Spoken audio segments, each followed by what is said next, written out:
বিসমিল্লাহির রহমানির রহিম। দেশে এবং প্রবাসে যে যেখানে বসে আমার আজকের এই গুরুত্বপূর্ণ ভিডিওটি দেখছেন তাদের সকলকে জানাচ্ছি আন্তরিক শুভেচ্ছা এবং অভিনন্দন ও কৃতজ্ঞতা। আমি আজ দুরারোগ্য ব্যাধিতে আক্রান্ত রোগী যারা দীর্ঘদিন যাবৎ দুরারোগ্য রোগে আক্রান্ত হয়ে জমি জায়গা, ফ্ল্যাট, বাড়ি, ব্যাংক ব্যালেন্স সবকিছু শেষ করেও আরোগ্য হতে পারেননি, তাদেরকে সুস্থতা করার ব্রত নিয়ে আমার আজকের এই ভিডিওটি। আল্লাহ আপনাদের সবাইকে সুস্থ রাখুক, আপনারা সবাই শারীরিক ও মানসিকভাবে সুস্থ থাকেন, সেই প্রত্যাশা নিয়ে আমি শুরু করছি। প্রথমেই বলবো, সকল রোগের আরোগ্যদাতা মহান রাব্বুল আলামিন, আর রোগ চিকিৎসার জন্য আপনার নিজের চেষ্টা এবং মানসিকতা সর্বাগ্যে দরকার। সেই জন্য আমি বলে থাকি, your health is in your hands. আপনার স্বাস্থ্য আপনারই হাতে।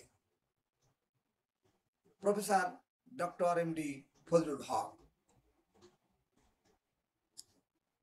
দুরারোগ্য রোগীদের চিকিৎসার বিজ্ঞান ভিত্তিক মূল চিকিৎসা হচ্ছে treat the patient, not the diseases. এর ব্যাখ্যা বিস্তারিত এবং সংক্ষিপ্ত ভাবে আমি নিচেই আলোচনা করলে আপনারা বুঝতে পারবেন। মডার্ন টেকনোলজি বেসড চিকিৎসা ব্যবস্থার মূল ভিত্তি হচ্ছে treat the diseases, not the patient. অর্থাৎ এ রোগের চিকিৎসকরা, এ বিধায়ের বিষয়ক চিকিৎসকরা রোগ নির্ণীত হলেই তবেই ওষুধ দিয়ে রোগীকে আরোগ্য করেন। অন্যদিকে আমার চিকিৎসা ব্যবস্থা হচ্ছে রোগীকে আরোগ্য করা। রোগের থেকে রোগীর গুরুত্ব বেশি। রোগী যদি সুস্থ হয়, রোগও ভালো হয়ে যায়। সেটা কিভাবে, তার ব্যাখ্যা আপনারা ধৈর্য ধরে ভিডিওটি না টেনে শোনেন এবং দেখতে থাকেন।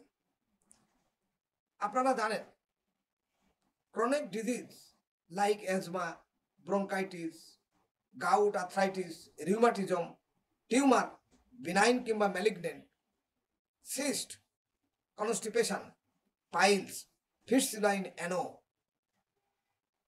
Allergy, cold, hot, dust, seasonal flu, এগুলি কিছু আছে ফুড বেসড।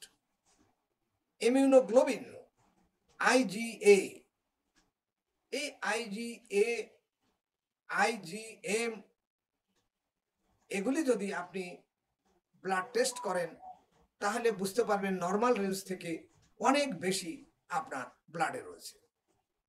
সেক্ষেত্রে চিকিৎসক বন্ধুরা, আমরা আপনাকে কিছু খাবার খেতে নিষেধ করি।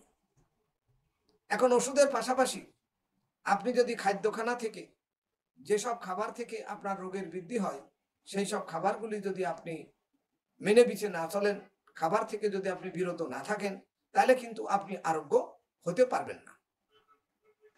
উদাহরণস্বরূপ বলতে পারি যে আপনি একজন গাউট পেশেন্ট, আপনার রক্তের ইউরিক অ্যাসিড অনেক বেশি। এই ইউরিক অ্যাসিড মহিলা এবং পুরুষের ক্ষেত্রে পার্থক্য হয়ে থাকে, সেটা বিস্তারিত ভিডিওতে দেওয়া আছে। এখন আমি একজন গাউট পেশেন্টকে যদি দেখি, বা অ্যালোপ্যাথিক বিজ্ঞ বিশেষজ্ঞ বন্ধুরা যখন গাউট রোগীকে দেখেন, তখন তারা ওষুধ ফেবুস্টার, কোলসিসিন কিংবা অন্য যে জাতীয় ওষুধই দিক না কেন, তারা আপনাকে নিষেধ করে থাকে যে আপনি পালং শাক, পুঁই শাক, লাল শাক, সামুদ্রিক মাছ, গরুর মাংস, গিলে কলিজা, মগজ, শিমের বিচি, বিচি জাতীয় খাবার, যাবতীয় ডাল, এই ওল কচু বা মাটির নিচের মিষ্টি আলু, যা খাইলে, যা আপনি ভক্ষণ করলে ইউরিক অ্যাসিড বেড়ে যাবে, সেটা আপনি খাবেন না। এবং আপনি পানি বেশি করে খাবেন, যেন আপনার বডির পানির সমন্বয় ঘাটতি না হয়। তাহলে আমি আপনার ইউরিক অ্যাসিড টেস্টের জন্য প্যাথোলজিক্যাল রিপোর্ট বেসিসে আপনাকে ফেবুস্টার, কলসিসিন অথবা অন্য যে কোনো ওষুধই দিই না কেন, কিংবা আমি হোমিওপ্যাথি ডাক্তার হিসাবে আপনাকে nitric acid, acid benzoic, lycopodium, bryonia, rhus tox যে ওষুধই দিই না কেন, এই ওষুধ সেবনের সাথে সাথে আপনাকে বলবো যে আপনি যেসব খাবার খেলে আপনার ইউরিক অ্যাসিড বাড়ে, যেসব খাবার খেলে প্রেশার বেড়ে যায়, যেসব খাবার খেলে পালস বিট বেড়ে যায়, সেসব খাবার থেকে আপনি বিরত থাকবেন। তো আপনি বললেন যে আমি তো ওষুধ খাচ্ছি, সুতরাং আমি খাবো না কেন? ওষুধ খাচ্ছি বলে এই নিষিদ্ধ খাবার, যা আপনার দেহের জন্য প্রযোজ্য নয়, তা যদি আপনি খান, তাহলে আপনার রোগ ভালো হবে না, আরোগ্য হবে না, আপনি সুস্থ থাকতে পারবেন না। সেই কারণেই আমি বলি, your health is in your hands. আপনার স্বাস্থ্য আপনারই হাতে। নিশ্চয় আমি বিষয়টি আপনাদেরকে বোঝাতে সক্ষম হয়েছি যে আপনি যতই ওষুধ খান, যত বড় ডাক্তারকে দেখান না কেন, আপনার খাদ্যখানা যদি, পথ্যপাথ্য যদি মেনে না চলেন, তাহলে আপনি আরোগ্য হতে পারবেন না। ঠিক তেমনি ভাবে আমি কিডনি রোগের রোগীদেরকে বলবো যে কিডনি হচ্ছে একটা নীরব ঘাতক ব্যাধি। একেবারে স্টেজ 3 বা 4-এ আসার আগে আপনার কিডনি রোগ হয়েছে সেটা আপনি বুঝতে পারবেন না। তবে আপনি কিটেনাইন এবং ইজিএফআর টেস্ট করে আপনি বুঝতে পারবেন, জানতে পারবেন, এবং ডাক্তার আপনাকে সে মোতাবেক পরামর্শ দেবে। তবে আপনি জানেন, যদি আপনার কিটেনাইন 142-এর বেশি হয়ে যায়, ইজিএফআর যদি আপনার 50-এর নিচেই নেমে দেয়, তাহলে আপনি বুঝতেই পারছেন যে আপনার অবস্থা কি হবে। আর কিডনি রোগের চিকিৎসা শেষ পর্যায়ে আমরা ডায়ালিসিসের কথা বলি অথবা কিডনি ট্রান্সপ্লান্টের কথা বলি। তাহলে এখন আপনি কিডনি রোগী, আপনি রিউমেটিজমের রোগী, আপনার গায়ে ব্যথা বেদনা আছে, সেই জন্য আপনি সমানে পেনকিলার খাচ্ছেন এবং সাথে আপনি অ্যান্টাসিড জাতীয় গ্যাস্ট্রিকের ওষুধও আপনি খাচ্ছেন। তো আপনি যদি এই পেনকিলার ওষুধ খেতে থাকেন মাসের পর মাস, আর গ্যাস্ট্রিকের ওষুধ যদি খেতে থাকেন মাসের পর মাস, বছরের পর বছর, তাহলে আপনার কিডনি বেড়ে যাবে, ইজিএফআর কমে যাবে, আপনার কিডনি ড্যামেজ হবে, আপনি জমি জায়গা, ঘর বাড়ি, ফ্ল্যাট, ব্যাংকের জমা টাকা বিক্রি করে ট্রান্সপ্লান্ট ছাড়া আপনি বাঁচতে পারবেন না। আর ট্রান্সপ্লান্ট করতে কত টাকা লাগবে, আর ট্রান্সপ্লান্ট করলেই যে আপনি সুস্থ হবেন এবং ট্রান্সপ্লান্ট করার জন্য যে আরেকজন আপনাকে কিডনি দেবে, এমন প্রত্যাশা করাও আপনার ঠিক হবে না। সুতরাং আপনার স্বাস্থ্য আপনারই হাতে। আপনি ডাক্তার যা পরামর্শ দেয়, ডাক্তার যা বলে, তা মানার চেষ্টা করবেন এবং যে কারণে আপনার রোগ বাড়ে সেই কারণগুলি থেকে আপনি দূরে থাকবেন। তাহলে আমি এটা বললাম ইনহেরেন্ট ডিজিজের ক্ষেত্রে এবং মেটাবলিক ডিজঅর্ডার রিলেটেড ডিজিজের ক্ষেত্রে এই নিয়মগুলি সব রোগের ক্ষেত্রে পালন করলেও আমি এতক্ষণ ব্যাখ্যা করলাম নন কমিউনিকেবল এবং ইনহেরেন্ট ডিজিজ সম্পর্কে। তবে নন কমিউনিকেবল ডিজিজের মধ্যে যদি আপনারা কেউ হার্টের রোগী থাকেন, যাদের ব্রেডিকার্ডিয়া অর্থাৎ পালস বিট 50-এর কম হয়ে গেছে, যাদের ট্রাকার্ডিয়া, যাদের পালস বিট 110-20 হয়ে গেছে, যাদের ড্রপ বিট আছে, 3 নম্বর বিটটার পরের বিট, 5 নম্বর বিটটার পরের বিট এবং 7 নম্বর বিটের পরের একটা বিট যদি ড্রপ হয়ে যায়, তাহলে এই ড্রপ বিট, ট্রাকার্ডিয়া এবং ব্রেডিকার্ডিয়া, এই 3টা রোগের ওষুধ আমার কাছে 1 মাস থেকে 2 মাস সেবন করলে আপনি ভালো হয়ে যাবেন।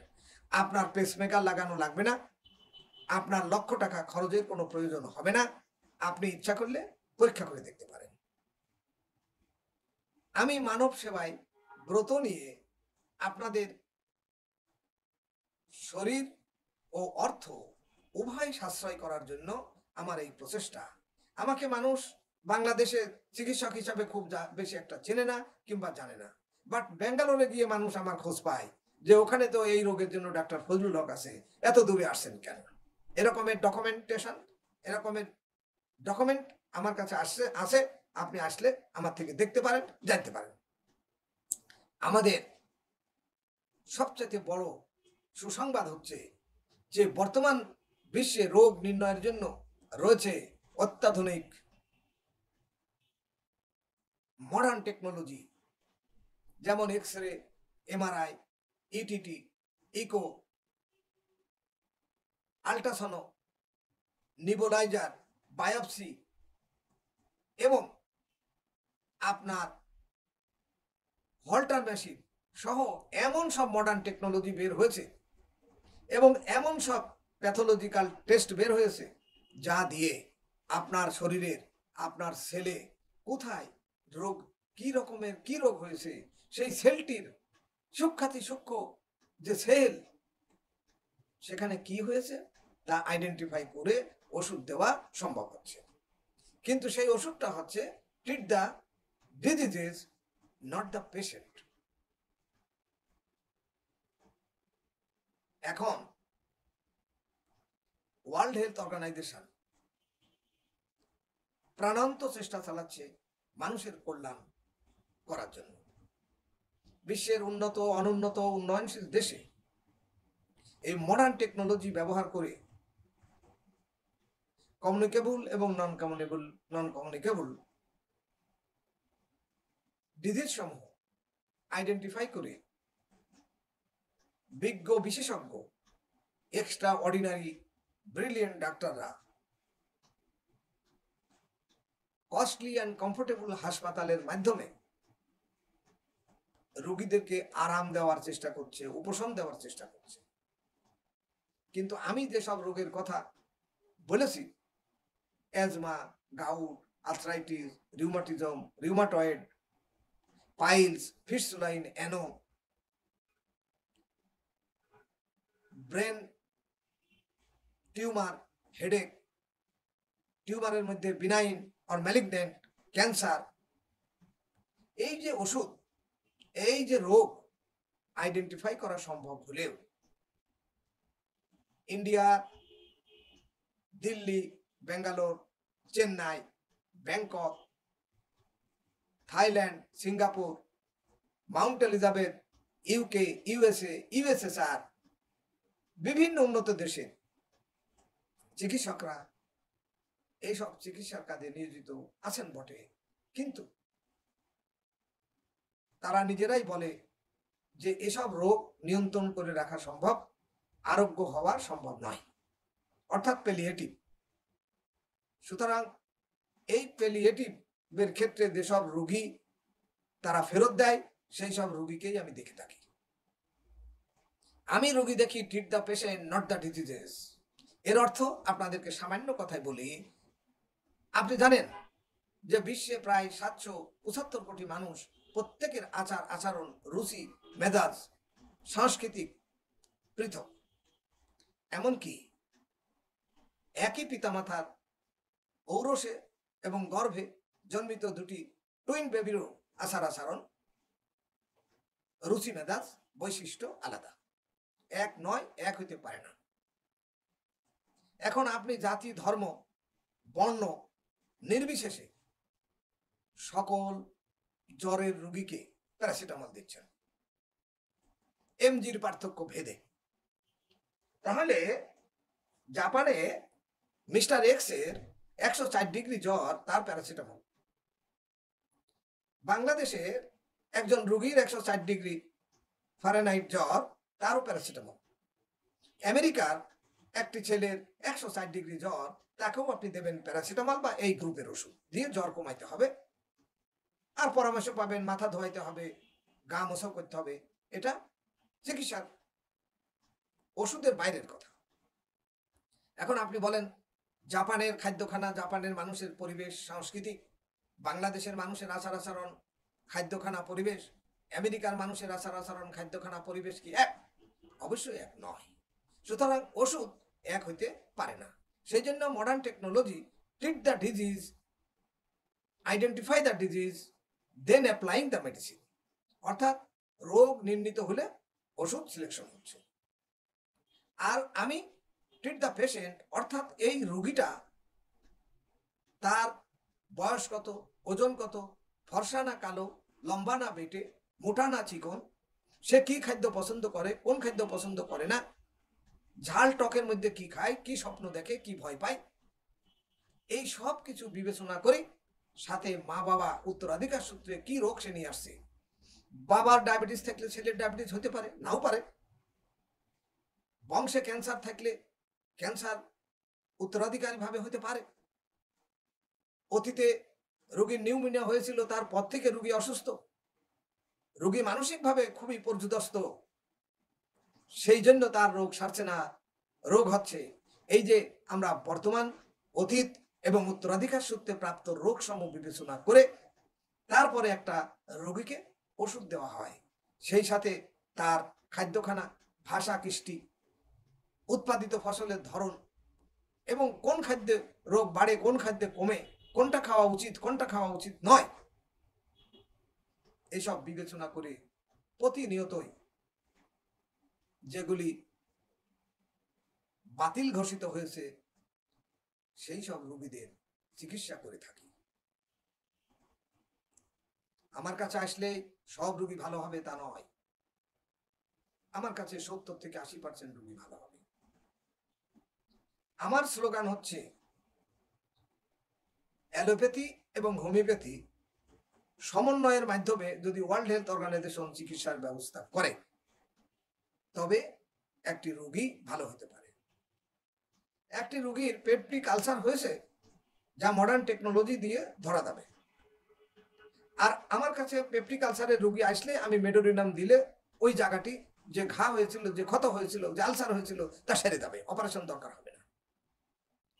আবার একটি রোগী মোটরসাইকেল বা বাসে বা অন্য কোনো ভাবে অ্যাক্সিডেন্ট করে পা ভেঙেছে, সেটা আমার কাছে আসলে 2 পয়সার উপকার হবে না, তাকে অবশ্যই হাসপাতালে যেতে হবে, এক্সরে করে দেখতে হবে কোথায় কি অবস্থায় আছে। তাহলে মডার্ন টেকনোলজি উইথ হোমিও এবং অ্যালো সমন্বয়ে, অর্থাৎ treat the disease not the patient, or treat the patient not the disease, এই ফর্মুলা প্রয়োগ করে সমন্বয়ের মাধ্যমে আমরা যদি রোগীর চিকিৎসা করি তাহলে অবশ্যই রোগী ভালো হবে, বা পৃথিবী যে উদ্দেশ্যে ওয়ার্ল্ড হেলথ অর্গানাইজেশনের সৃষ্টি তা বাস্তবে রূপ নেবে। এবং মহাত্মা হানিম্যান, হোমিওপ্যাথির জনক, তিনি একজন বিজ্ঞ বিশেষজ্ঞ, জার্মানির অ্যালোপ্যাথি এমডি ডিগ্রিধারী 17টা ভাষার পণ্ডিত ডাক্তার ছিলেন। তিনি এই শাস্ত্রটি আবিষ্কার করেছেন, treat the patient not the diseases. আর পৃথিবীর বিখ্যাত বিখ্যাত বিজ্ঞানীগণ মডার্ন টেকনোলজি ব্যবহার করে মানুষের কল্যাণে নিয়োজিত ব্রত নিয়ে আসছে। সুতরাং উভয়ের লক্ষ্য এবং উদ্দেশ্য এক, কোনো পার্থক্য নেই। সুতরাং সমন্বয়ের মাধ্যমে চিকিৎসা করলে তবেই দেশ ও জাতি বিশ্বব্যাপী নিরোগ জনগোষ্ঠী গড়ে তোলা যাবে, এই প্রত্যাশা রাখি। আমি ডক্টর মোহাম্মদ ফজলুল হক, অতিরিক্ত সচিব, retired, MPH, epidemiologist, DHMS, BHB, special training on microbiology. আরো ডিগ্রি আছে, সেগুলি প্রকাশের কোনো প্রয়োজন নেই। আপনারা সকলেই সুস্থ থাকেন, আপনাদের সকলে সুস্বাস্থ্য কামনা করে আমি আমার বক্তব্য শেষ করছি। ভিডিওটি লাইক, শেয়ার, কমেন্টস করে প্রতিটি মানুষের কল্যাণে আপনিও সহযোগী হবেন, কাজ করবেন, এই প্রত্যাশা রেখে আমার বক্তব্য শেষ করছি। আল্লাহ হাফেজ।